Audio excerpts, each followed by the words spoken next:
আসসালামু আলাইকুম। তামান্না ব্লগে আপনাদের সবাইকে স্বাগতম জানিয়ে আমি আমার আজকের ছোট একটি ভিডিও শুরু করছি। আশা করি আপনারা সকলেই অনেক ভালো আছেন। আলহামদুলিল্লাহ, আল্লাহ পাকের অশেষ মেহেরবানি, আপনাদের দোয়া এবং ভালোবাসা সব মিলে আমিও ভালো আছি। বরাবরের মতো আজকে নতুন আরেকটি ভিডিও নিয়ে হাজির হয়ে গেলাম। আজকের ভিডিওর মাধ্যমে আমি আপনাদের সাথে কিছু কথা শেয়ার করব। অনেকদিন ধরেই ভাবছি কথাটা শেয়ার করব, অনেক দিন ধরে বলতে 2-3 দিন যাবত। তো আজকে চিন্তা করলাম এখনই করা উচিত।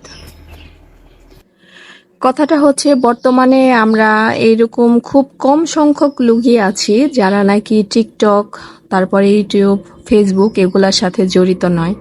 কেউ এখানে কাজ করছি অথবা কেউ এগুলো দেখছি, ইউটিউব, তারপরে হচ্ছে ফেসবুক, টিকটক বলেন, ভিডিও দেখছি, এই আর কি। তো যাই হোক, এখানে একজন আপু আছে যাকে আমরা কম বেশি মোটামুটি অনেকে চিনি, অনেকে চিনি না। আমি অনেক আগে থেকেই আমার মোবাইলের মধ্যে টিকটকে ভিতরে গেলেই দেখেছি তার ভিডিওগুলা, হয়তোবা অনেকে দেখেননি।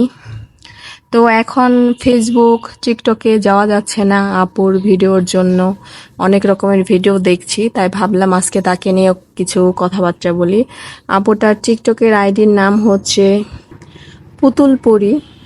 তো যারা চিনেন না তাদের সুবিধার্থে দেখালাম। অনেকের নাম অনেকেই খেয়াল করে না, ভিডিও ফেস দেখলেই আমরা চিনতে পারি। হ্যাঁ, আমি যে আপুটার কথা বলছি, হঠাৎ করে দেখলাম এই আপুটা ভিডিওর মধ্যে কান্নাকাটি করছে। ভিডিওর মধ্যে দেখলাম অনেক কান্নাকাটি করছে। কি জন্য করছে যখন দেখলাম, ভিডিওটা দেখার পরে সত্যিই খারাপ লাগলো। আর ফেসবুকেও আপুর একটা আইডি আছে, ফেসবুকে আইডির নাম হচ্ছে মন পাখি। এখানে তার প্রায় 36,000 ফ্রেন্ড ফলোয়ার আছে। তো যাই হোক, মানুষ মাত্রই পরিবর্তনশীল। আমরা মানুষ যে কোনো মুহূর্তে মুহূর্তে মানুষ পরিবর্তন হয়। এখন আগে সে একরকম ছিল, তার আইডিতে ঢুকলে কম বেশি আমরা সবাই দেখতে পারবো সে যাই হোক যেমন ভিডিও হোক করেছে, এটা একান্তই তার ব্যক্তিগত ব্যাপার, সে করেছে। এতে আমরা অনেকে খারাপ মন্তব্য করেছি, আর করাটাই স্বাভাবিক, অস্বাভাবিক কিছুই না। এখন সে তার নিজের ভুলগুলা বুঝতে পেরেছে, সে যে কোনো কারণেই হোক সে এখন পরিবর্তন হতে যাচ্ছে। আর এই মানুষটা এখন নিজেই সে তার কর্মকাণ্ডের জন্য অনুতপ্ত হচ্ছে, কান্নাকাটি করছে। তো আমি একটা কথাই বলবো, আমাদের এখন তাকে সাপোর্ট করা উচিত। আর সে একজন মুসলমান হিসেবে এখন এইখানে এই জায়গায় এসে দাঁড় হয়ে তার মনে হয়েছে যে আমি এতদিন যেটা করেছি ভুল করেছি। এখন সে সম্পূর্ণভাবে পরিবর্তন হতে চায় আল্লাহ পাকের জন্য, পরকালের জীবনের জন্য। সে কিন্তু বারবার একটা কথাই বলছে, মৃত্যুর পরে যেহেতু একটা জীবন আছে আমাদের, তো আমরা দুনিয়ায় থেকে যা কামাই করে নিয়ে যাব, যা করব, কোনো ভালো কাজ করলে ভালো কাজের হিসাব হবে, মন্দ কাজ করলে মন্দ কাজের হিসাব হবে। তাই তো সে চাচ্ছে সে যাই করেছে ওইগুলো আর করবে না, এখন থেকে সে সম্পূর্ণ ইসলামিক জীবনযাপন করার চেষ্টা করবে। পুরাটা না পারলেও যতটুকু সে পারবে সে চেষ্টা করবে। সে বারবার শুধু একটি কথাই বলছে।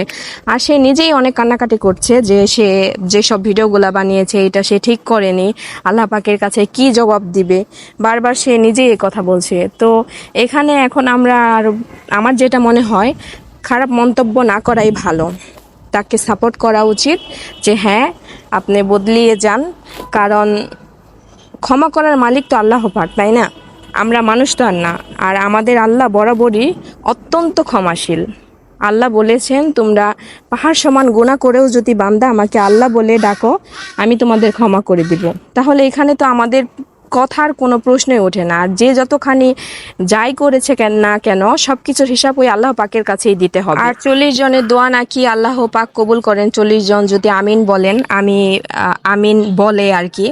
তো আমি এটাই বলবো, আল্লাহ পাক এই আপুটাকে পরিবর্তন হওয়ার তৌফিক দান করুক, আমিন।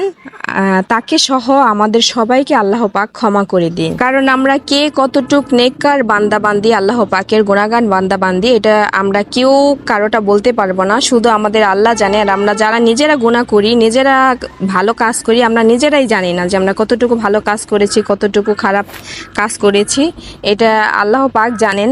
একটু হলেও নিজের আন্দাজ করতে পারি যে আমরা এটা করেছি।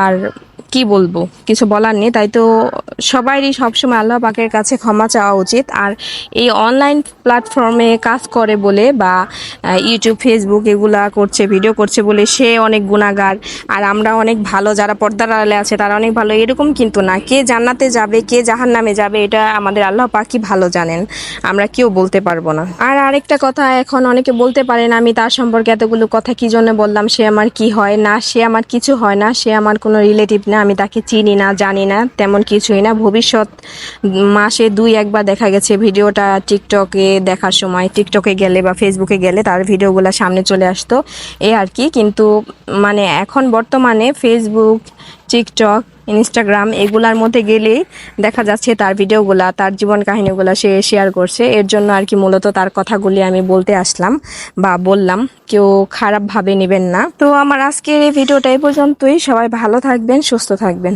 ভুল থেকে আমার পেছনে সকল ভুলের জন্য আমি ক্ষমা চাচ্ছি আপনাদের কাছে। সেটা জীবন নামে বুঝতে পারছি, ক্ষমা করে দিন। আমার যদি কোনো ভুল থেকে আমার পেছনে সকল ভুলের জন্য আমি ক্ষমা চাচ্ছি আপনাদের কাছে, আল্লাহর কাছে।